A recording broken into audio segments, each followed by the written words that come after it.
या देवी सर्वभूतेषु माँ दुर्गा रूपेण संस्थिता नमस्तस्यै नमस्तस्यै नमस्तस्यै नमो नमः। ओम दुम दुर्गाय नमः। दोस्तों, आज नवरात्रि का दूसरा दिन है और नवरात्रि के दूसरे दिन आप सुनने वाले हैं दुर्गा सप्तशती का अध्याय दूसरा और तीसरा। और दुर्गा सप्तशती के अध्याय से पहले आप सुनेंगे दुर्गा कवच का पाठ, इसके बाद से दुर्गा सप्तशती का दूसरा और तीसरा अध्याय। तो पूरे भक्तिभाव से आज की इस कथा का श्रवण करते हैं। ओम नमः चंडिकायै। माँ दुर्गा के चंडी रूप को हमारा नमन है। यह भगवान ब्रह्मा जी के द्वारा लिखा गया चंडी कवच है, जिसमें कुल 56 छंद हैं। चामुंडा देवता, दिग्बंध देवता, जगदम्बा माता इत्यादि का ध्यान करके हम इस दुर्गा सप्तशती के पाठ का प्रारंभ कर रहे हैं। मार्कंडेय जी पितामह ब्रह्मा जी से कह रहे हैं कि हे भगवान ब्रह्मा, जो इस विश्व में गोपनीय है वह रहस्यपूर्ण है तथा जो सभी की रक्षा करता है और हमें अधर्म से बचाता है, साथ ही जिसे आपने अभी तक किसी को दिखाया भी नहीं है, ऐसा कोई साधन या उपाय मुझे बताइए। मार्कंडेय जी के इस प्रश्न पर भगवान ब्रह्मा कहते हैं कि उस साधन का नाम तो देवी कवच ही है, जो इस विश्व में अत्यधिक गोपनीय है। वह देवी कवच सभी का कल्याण करने वाला, पवित्रता और पुण्य देने वाला है। आपको इसी का ही जाप करना चाहिए, इससे ही आपका उद्धार होगा। माँ दुर्गा की 9 मूर्तियाँ हैं। माँ दुर्गा का प्रथम स्वरूप है माँ शैलपुत्री, दूसरा स्वरूप है माँ ब्रह्मचारिणी, माँ दुर्गा का तीसरा स्वरूप है माँ चंद्रघंटा और चौथा स्वरूप है माँ कुष्मांडा। उनका 5वां रूप स्कंद माता का है और छठा रूप माँ कात्यायनी है। 7वां स्वरूप है माँ कालरात्रि का और 8वां स्वरूप माँ महागौरी के नाम से प्रसिद्ध है। माँ दुर्गा का 9वां रूप है माँ सिद्धिदात्री। यही नव दुर्गा के रूप हैं जिसे भगवान ब्रह्मा के द्वारा वेदों के माध्यम से बताया गया है। जो मनुष्य अग्नि में जल रहा हो, सभी ओर से शत्रुओं से घिर गया हो, विपरीत परिस्थितियों का सामना कर रहा हो और उस समय यदि वह माँ दुर्गा की शरण में जाता है तो उसका कभी भी बुरा नहीं हो सकता है। अर्थात माँ दुर्गा का ध्यान किए जाने पर माँ दुर्गा उसकी हर परिस्थिति में सहायता करती हैं। यदि युद्ध का समय हो और मनुष्य संकटों में घिरा हुआ हो तो भी माँ दुर्गा के प्रभाव से उसका कुछ भी बुरा नहीं होता है। माँ दुर्गा उसके दुख, पीड़ा, भय इत्यादि का नाश कर देती हैं। जो भी भक्तगण माँ दुर्गा की भक्ति करता है, माँ दुर्गा अवश्य ही उन्हें अभय दान देती हैं। जो कोई भी देवी दुर्गा का ध्यान करता है, माँ दुर्गा उसकी हर प्रकार से रक्षा करती हैं और इस बात में कोई भी संशय नहीं है। चामुंडा माता का वाहन प्रेत है और वे उस पर सवारी करती हैं। वाराही माता का वाहन भैंसा है। ऐन्द्री माता का वाहन हाथी है तो वही वैष्णवी माता का वाहन गरुण है। भगवान शिव की पत्नी व सभी की ईश्वरी माँ पार्वती का वाहन वृषभ है। कुमारी माता का वाहन मोर है। लक्ष्मी माता कमल के आसन पर विराजमान है और उन्होंने अपने हाथों में भी कमल लिया हुआ है। वे भगवान विष्णु को अत्यधिक प्रिय हैं। वृषभ पर बैठी हुई माँ पार्वती का रंग सफ़ेद है। भगवान ब्रह्मा की पत्नी माँ ब्राह्मी या माँ सरस्वती हंस पर बैठी हुई हैं और सभी प्रकार के आभूषण पहने हुए हैं। इस प्रकार से माता रानी अपने भिन्न भिन्न रूपों में सभी तरह के योग व शक्तियों को ली हुई हैं। उन्होंने कई प्रकार के आभूषण व रत्न पहने हुए हैं जो उनकी शोभा को बढ़ा रहे हैं। माँ दुर्गा का एक रूप अत्यधिक क्रोध में रथ पर बैठा हुआ दिखाई देता है, जो दुष्टों का नाश करने के लिए है। वे अपने हाथ में शंख, सुदर्शन चक्र, गदा, हल, मूसल इत्यादि लिए हुए हैं। इसके अलावा उन्होंने अपने हाथों में खेटक, तोमर, परशु, पाश, त्रिशूल तथा उत्तम कोटि का धनुष भी लिया हुआ है। माँ दुर्गा दैत्यों, दुष्टों व राक्षसों का नाश कर देती हैं, भक्तों का कल्याण करती हैं तथा देवताओं का सदैव हित करती हैं। इसी उद्देश्य के तहत ही उन्होंने भिन्न भिन्न भांति के अस्त्र शस्त्र लिए हुए हैं। माँ दुर्गा के महारुद्र, प्रलयंकारी, पराक्रमी, महाशक्तिशाली, अत्यधिक उत्साही तथा भय का नाश कर देने वाले इस रूप को हम सभी नमस्कार करते हैं। माँ देवी के उस प्रलयंकारी रूप की ओर देखना भी बहुत मुश्किल है, जो शत्रुओं का भय बढ़ाने का कार्य करता है। पूर्व दिशा में इंद्री देवी मेरी रक्षा कीजिए, आग्नेय दिशा में अग्नि देवी मेरी रक्षा कीजिए, दक्षिण दिशा में वाराही माता, नैऋत्य कोण में खड़गधारिणी माँ, पश्चिम दिशा में वारुणी देवी और वायव्य कोण में मृगवाहिनी देवी मेरी रक्षा कीजिए। उत्तर दिशा में माँ कुमारी, ईशान कोण में शूलधारिणी, आकाश से अर्थात ऊपर से माँ ब्रह्माणी तथा नीचे अर्थात पाताल लोक से माँ वैष्णवी मेरी रक्षा कीजिए। राक्षसों के शवों को अपने वाहन के रूप में उपयोग में लाने वाली माँ चामुंडा देवी, आप दशों दिशाओं से मेरी रक्षा कीजिए। आगे से माँ जया तथा पीछे से माँ विजया, आप मेरी रक्षा कीजिए। माँ अजिता मेरे वाम भाग में और दक्षिण दिशा में अपराजिता देवी मेरी रक्षा करें। मेरे शिखा की रक्षा उद्योतिनी देवी और माँ उमा मेरे सिर की रक्षा करें, अर्थात उसमें वास करें। आप मेरे ललाट की मालाधारी के रूप में और भौहों का यशस्विनी के रूप में संरक्षण करें। भौहों के बीच में त्रिनेत्र के रूप में और नाक की यम घंटा के रूप में रक्षा करें। दोनों आंखों के बीच में शंख माता के रूप में और कानों की द्वारवासिनी के रूप में रक्षा करें। मेरे कपाल की कालिका के रूप में और कानों के मूल की शांकरी देवी रक्षा करें। नासिका की सुगंधा देवी और होंठ के ऊपरी भाग की चर्चिका देवी रक्षा करें। होंठ के निचले भाग की रक्षा अमृत कला देवी और जीभ की सरस्वती देवी रक्षा करें। मेरे दांतों की कुमारी देवी, कंठ की चंडिका देवी, घंटिका की चित्रघंटा देवी और तालु की महामाया देवी रक्षा करें। मेरी ठोड़ी की कामाक्षी देवी, वाणी की सर्वमंगला देवी, ग्रीवा की भद्रकाली तथा मेरुदंड की धनुर्धारी देवी रक्षा करें।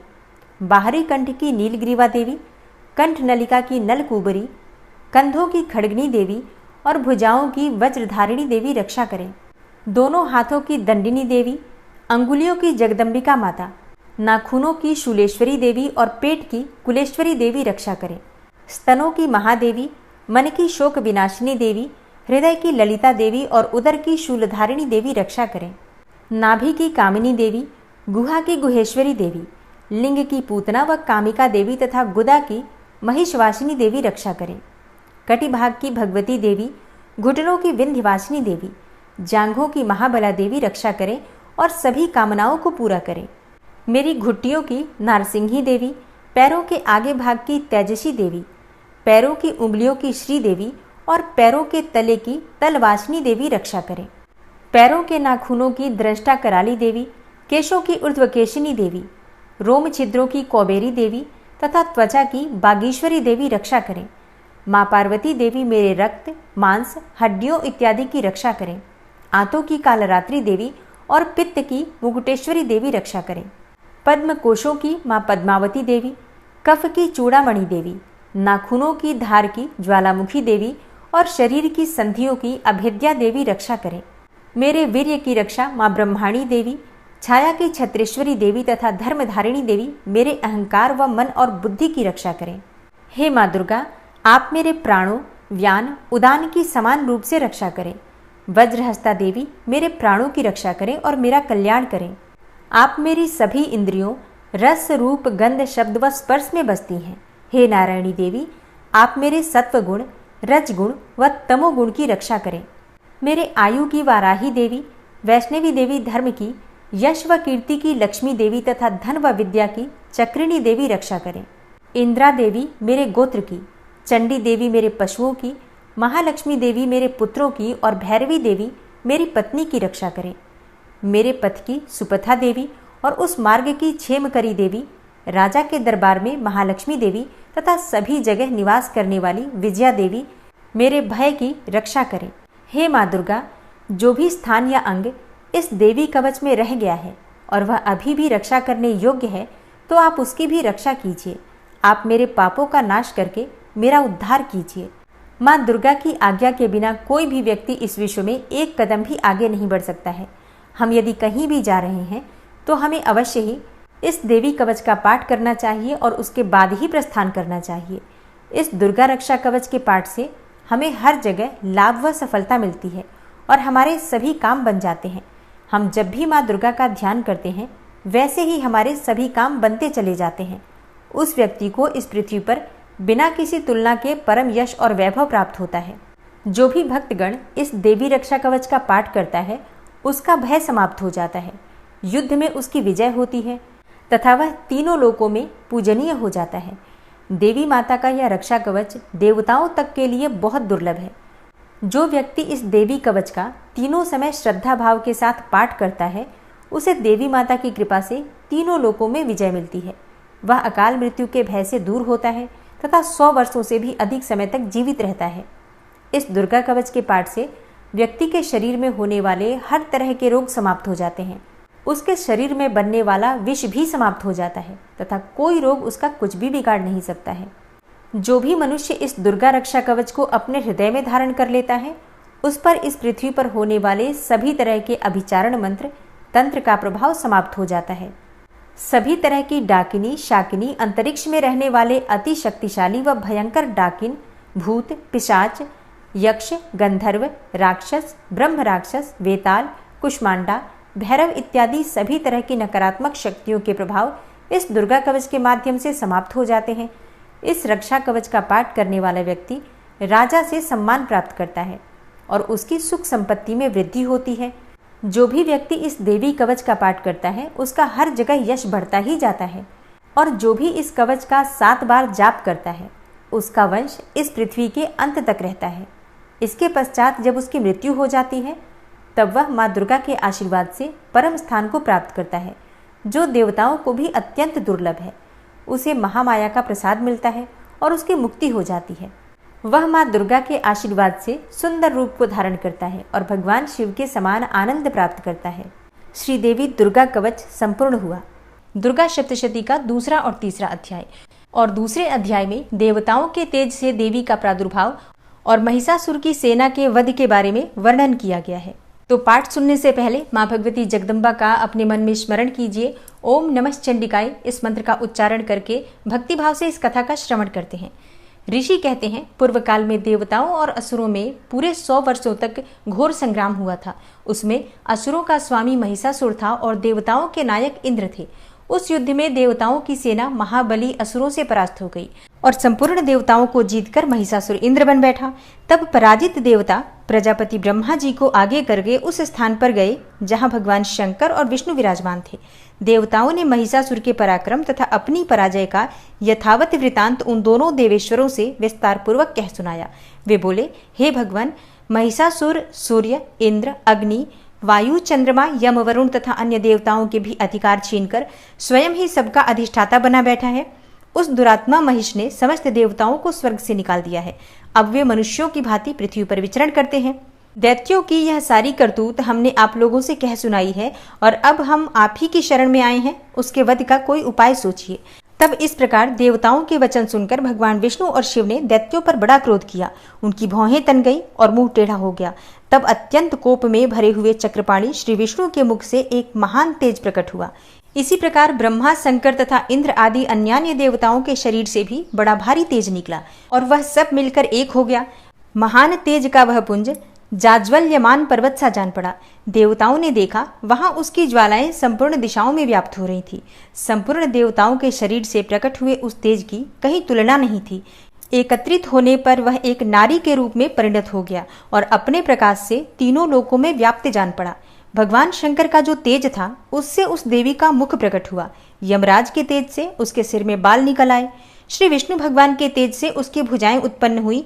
चंद्रमा के तेज से दोनों स्तनों का और इंद्र के तेज से मध्य भाग अर्थात कटि प्रदेश का प्रादुर्भाव हुआ। वरुण के तेज से जंघा, पिंगली और पृथ्वी के तेज से नितंब भाग प्रकट हुआ। ब्रह्मा के तेज से दोनों चरण और सूर्य के तेज से उनकी अंगुलियां हुई। वसुओं के तेज से हाथों की अंगुलियां और कुबेर के तेज से नासिका प्रकट हुई। उस देवी के दांत प्रजापति के तेज से और तीनों नेत्र अग्नि के तेज से प्रकट हुए। उसकी भौहें संध्या के और कान वायु के तेज से उत्पन्न हुए थे। इसी प्रकार अन्यान्य देवताओं के तेज से भी उस कल्याणमयी देवी का आविर्भाव हुआ।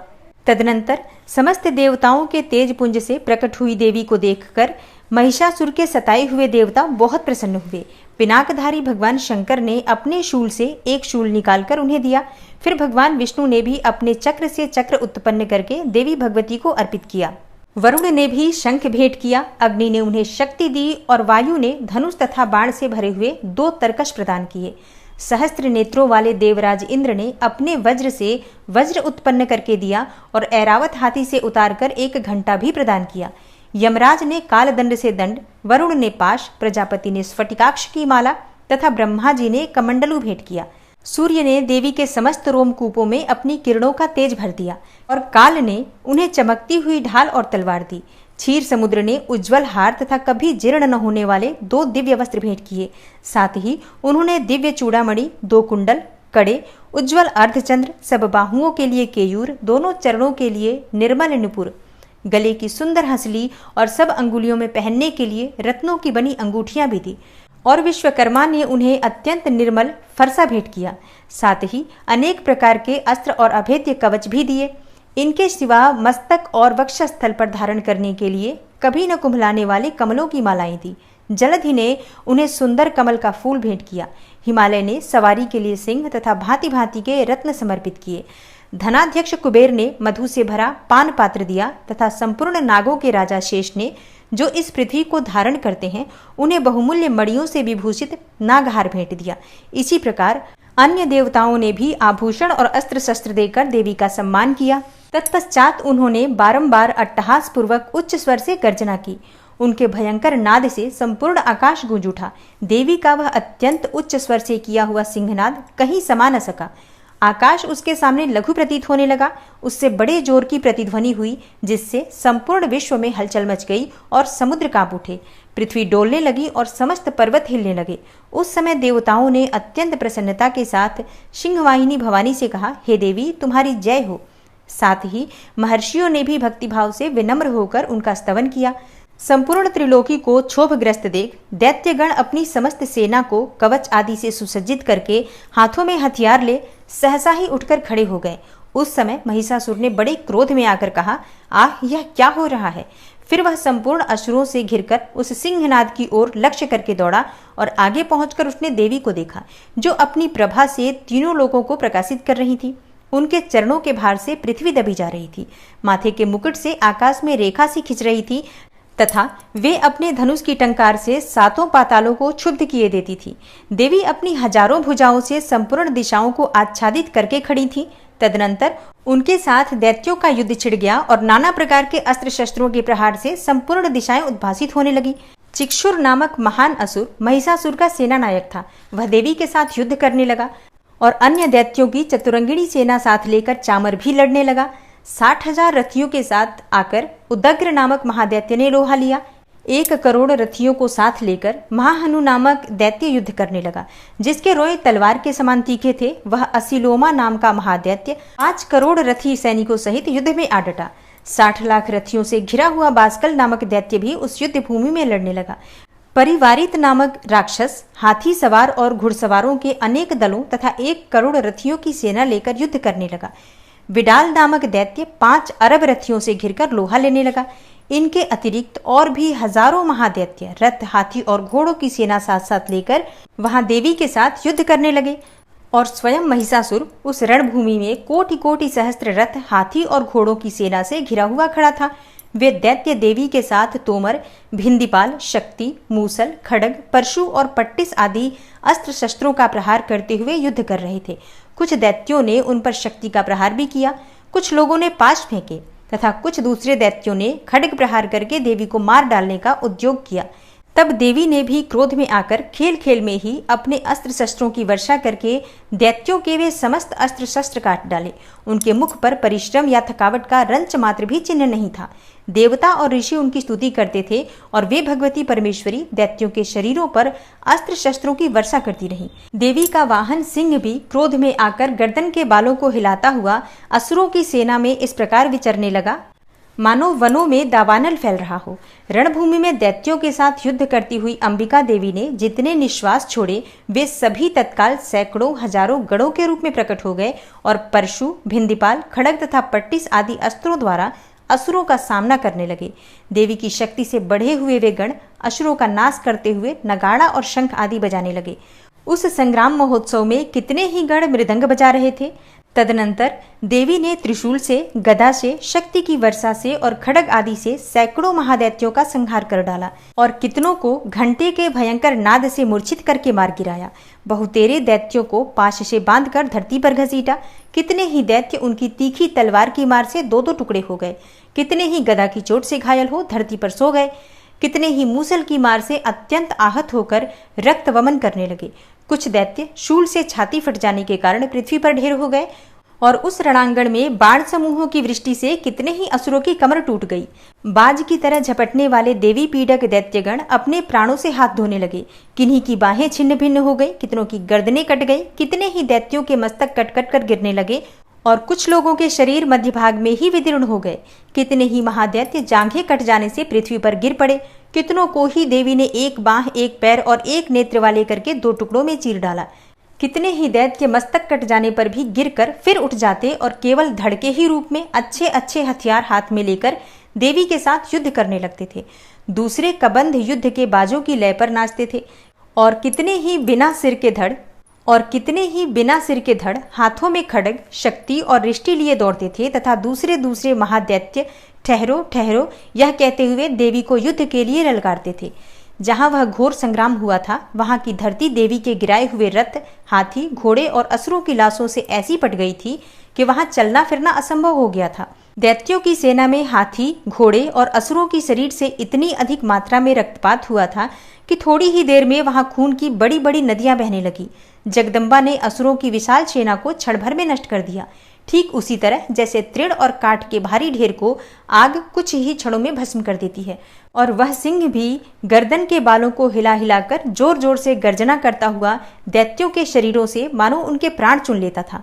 वहां देवी के गणों ने भी उन महादैत्यों के साथ ऐसा युद्ध किया जिससे आकाश में खड़े हुए देवता गण उन पर बहुत संतुष्ट हुए और फूल बरसाने लगे। इस प्रकार श्री मार्कंडेय पुराण में सावर्णिक मनवंतर की कथा के अंतर्गत देवी महात्म्य में महिषासुर की सेना का वध नामक दूसरा अध्याय पूरा हुआ। और अब आप सुनेंगे दुर्गा सप्तशती का तीसरा अध्याय। और दुर्गा सप्तशती के तीसरे अध्याय में सेनापतियों सहित महिषासुर के वध का वर्णन किया गया है। ऋषि कहते हैं, दैत्यों की सेना को इस प्रकार तहस नहस होते देखकर महादैत्य सेनापति चिक्षुर क्रोध में भरकर अंबिका देवी से युद्ध करने के लिए आगे बढ़ा। वह असुर रणभूमि में देवी के ऊपर इस प्रकार बाणों की वर्षा करने लगा जैसे बादल मेरुगिरी के शिखर पर पानी की धार बरसा रहा हो। तब देवी ने अपने बाणों से उसके बाण समूह को अनायास ही काटकर उसके घोड़ों और सारथी को भी मार डाला। साथ ही उसके धनुष तथा अत्यंत ऊंची ध्वजा को भी तत्काल काट गिराया। धनुष कट जाने पर उसके अंगों को अपने बाणों से बींध डाला। धनुष, रथ, घोड़े और सारथी के नष्ट हो जाने पर वह असुर ढाल और तलवार लेकर देवी की ओर दौड़ा। उसने तीखी धार वाली तलवार से सिंह के मस्तक पर चोट करके देवी की भी बाईं भुजा में बड़े वेग से प्रहार किया। ऋषि आगे कहते हैं, हे राजन, देवी की बाह पर पहुंचते ही वह तलवार टूट गई। फिर तो क्रोध से लाल आंखें करके उस राक्षस ने सूल हाथ में ले लिया और उसे उस महादैत्य ने भगवती भद्रकाली के ऊपर चलाया। वह शूल आकाश से गिरते हुए सूर्यमंडल की भांति अपनी तेज से प्रज्वलित हो उठा। उस शूल को अपनी ओर आते देख देवी ने भी शूल का प्रहार किया। उससे राक्षस के शूल के सैकड़ों टुकड़े हो गए। साथ ही महादैत्य चिक्षुर की भी धज्जियां उड़ गई और वह अपने प्राणों से हाथ धो बैठा।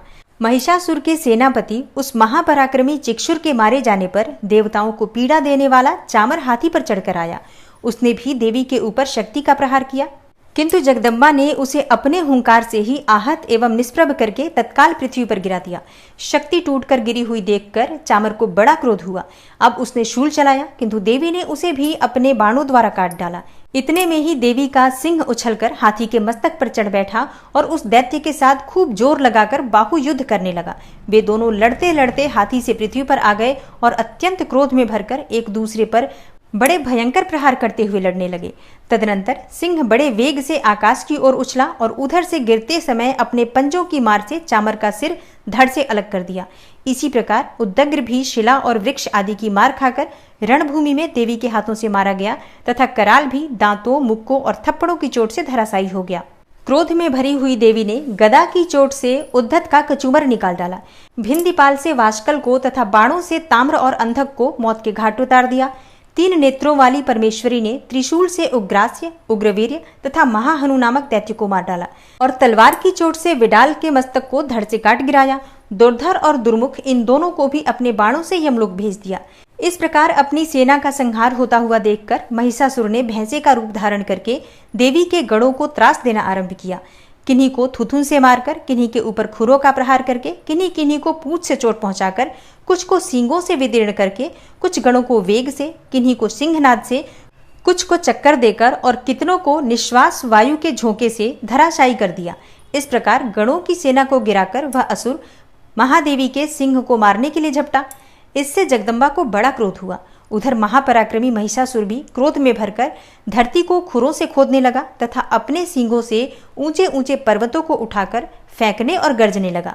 उसके वेग से चक्कर देने के कारण पृथ्वी क्षुब्ध होकर फटने लगी और उसकी पूंछ से टकराकर समुद्र सब ओर से धरती को डुबोने लगा। हिलते हुए सींगों के आघात से विदीर्ण होकर बादलों के टुकड़े टुकड़े हो गए। उसके श्वास के प्रचंड वायु के वेग से उड़े हुए सैकड़ों पर्वत आकाश से गिरने लगे। इस प्रकार क्रोध में भरे हुए उस महादैत्य को अपनी ओर आते देखकर चंडिका ने उसका वध करने के लिए महान क्रोध किया। उन्होंने पाश फेंककर उस महान असुर को बांध लिया। उस महासंग्राम में बंध जाने पर उसने भैंसे का रूप त्याग दिया और तत्काल सिंह के रूप में प्रकट हो गया। उस अवस्था में जगदम्बा ज्यों ही उसका मस्तक काटने के लिए उद्यत हुई, त्यों ही वह खड्गधारी पुरुष के रूप में दिखाई देने लगा। तब देवी ने तुरंत ही बाणों की वर्षा करके ढाल और तलवार के साथ उस पुरुष को भी बींध डाला। इतने में ही वह महान गजराज के रूप में परिणत हो गया तथा अपनी सूंड से देवी के विशाल सिंह को खींचने और गरजने लगा। खींचते समय देवी ने तलवार से उसकी सूंड काट डाली। तब उस महादैत्य ने पुनः भैंसे का शरीर धारण कर लिया और पहले की ही भांति चराचर प्राणियों सहित तीनों लोकों को व्याकुल करने लगा। तब क्रोध में भरी हुई जगन्माता चंडिका बारंबार उत्तम मधु का पान करने लगी और लाल आंखें करके हंसने लगी। उधर वह बल और पराक्रम के मद से उन्मत्त हुआ राक्षस गर्जने लगा और अपने सींगों से चंडी के ऊपर पर्वतों को फेंकने लगा। उस समय देवी अपने बाणों के समूहों से उसके फेंके हुए पर्वतों को चूर्ण करती हुई बोली। बोलते समय उनका मुख मधु के मद से लाल हो रहा था और वाणी लड़खड़ा रही थी। देवी ने कहा, ओ मूढ़, मैं जब तक मधु पीती हूँ तब तक तू क्षण भर के लिए खूब गर्ज ले। मेरे हाथ से यहीं तेरी मृत्यु हो जाने पर अब शीघ्र ही देवता भी गर्जना करेंगे। ऋषि कहते हैं, यो कहकर देवी उछली और उस महादैत्य के ऊपर चढ़ गई। फिर अपने पैर से उसे दबाकर उन्होंने शूल से उसके कंठ में आघात किया। तब उनके पैर से दबा होने पर भी महिषासुर अपने मुख से दूसरे रूप में बाहर होने लगा। अभी आधे शरीर से ही वह बाहर निकलने पाया था कि देवी ने अपने प्रभाव से उसे रोक दिया। आधा निकला होने पर भी वह महादैत्य देवी से युद्ध करने लगा। तब देवी ने बहुत बड़ी तलवार से उसका मस्तक काट गिराया। फिर तो हाहाकार करती हुई दैत्यों की सारी सेना भाग गई तथा संपूर्ण देवता अत्यंत प्रसन्न हो गए। देवताओं ने दिव्य महर्षियों के साथ दुर्गा देवी का स्तवन किया। गंधर्व राज गाने लगे तथा अप्सराएं नृत्य करने लगी। इस प्रकार श्री मार्कंडेय पुराण में सावर्णिक मनवंतर की कथा के अंतर्गत देवी महात्म्य में महिषासुर वध नामक तीसरा अध्याय पूरा हुआ। ओम नमः चंडिकायै। दुर्गा सप्तशती का अगला अध्याय आप कल की कथा में सुनेंगे। उम्मीद करती हूँ आज की कथा आपको ज़रूर पसंद आई होगी। अच्छी लगी हो वीडियो तो लाइक ज़रूर कीजिए। और हाँ, आपके लाइक्स, आपके कमेंट्स मेरे लिए बहुत महत्वपूर्ण होते हैं, इसलिए वीडियो को लाइक ज़रूर किया कीजिए और ज़्यादा से ज़्यादा इस वीडियो को अपने फैमिली फ्रेंड्स के साथ शेयर कीजिए। चैनल पर पहली बार आए हैं, अगर अभी तक आपने चैनल को सब्सक्राइब नहीं किया है तो आज की वीडियो अगर आपको अच्छी लगे तो चैनल को सब्सक्राइब करके बेल आइकन को ज़रूर प्रेस कर लीजिए। इससे ये होगा कि इस चैनल पर जो भी नई वीडियो अपलोड होंगी उनकी नोटिफिकेशन आपको सही समय पर प्राप्त होगी। मिलती हूँ मैं आपसे अगली वीडियो में, तब तक के लिए नमस्कार।